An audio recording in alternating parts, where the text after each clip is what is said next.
The National Security Division, or NSD, was established within the Department of Justice in 2006 with the purpose of creating a center for intelligence, national security, and counterterrorism that would streamline interactions between federal prosecutors, main justice, and the intelligence community.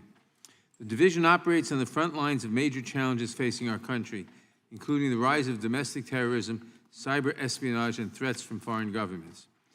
Leading the division today is Assistant Attorney General Matthew Olsen. We're pleased to welcome you to the committee, Mr. Olsen, and to hear your perspective on the difficult tasks ahead of you. NSD was created in the years after the September 11th attacks. It has its roots in what we used to call the United States government's war on terror. And indeed, the division is integral to the fight to keep our country safe from terrorist threats.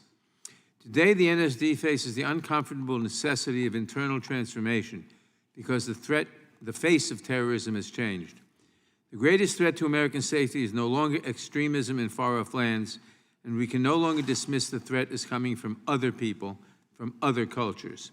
The threat today is from within. It is right at home in our communities and on our social media feeds. We even see it from time to time on our cable news networks. It has taken root in the rhetoric of certain political leaders, and none of us can afford to turn a blind eye to the growing danger. The new face of domestic terrorism is far-right extremism, which is growing exponentially in the United States. Attorney General Garland told our colleagues in the Senate just over a year ago that the greatest domestic threat facing the United States was from racially or ethnically motivated violent extremists, quote, specifically those who advocate for the superiority of the white race, close quote. White supremacists, extremist militia members, and other violent far-right extremists were responsible for 66% of all domestic terror plots in 2020, and of the 30 fatalities from terrorism in 2021, 28 were at the hands of radicalized far-right attackers. If the numbers do not convince you, we can put the imminence of the threat in practical terms. One Republican candidate for Senate has aligned his campaign with the website that promoted the hateful screeds of the shooter at the Tree of Life Synagogue. His campaign advisor has said that Jews are not welcome in their political movement and will not be welcome in the Christian nationalist country they hope to build. Across the country, anyone hoping to attend the Turning Point USA conference in Tampa first had to march past a well-organized demonstration of neo-Nazis, who also appeared to have a preferred candidate for office.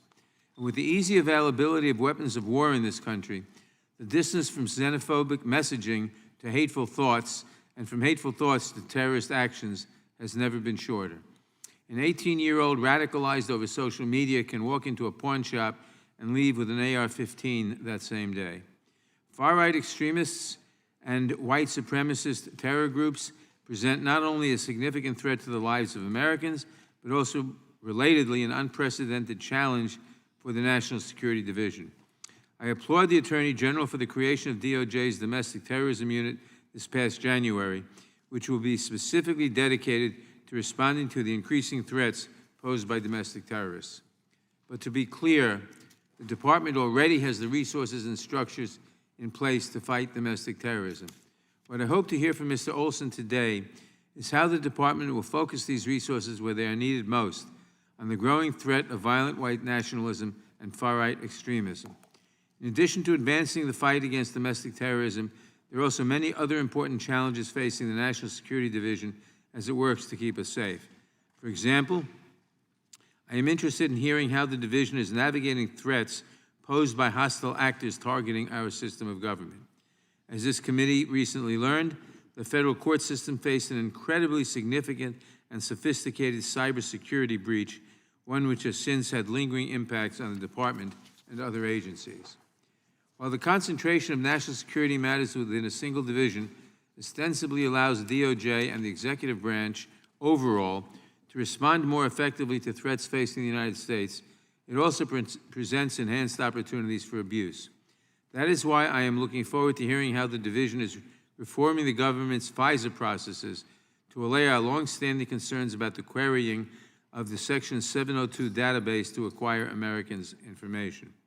I'm also interested to hear how the NSD is responding to the Inspector General's concerns regarding the division's compliance with the Woods procedures, which require agents to document support for all factual assertions contained in FISA applications.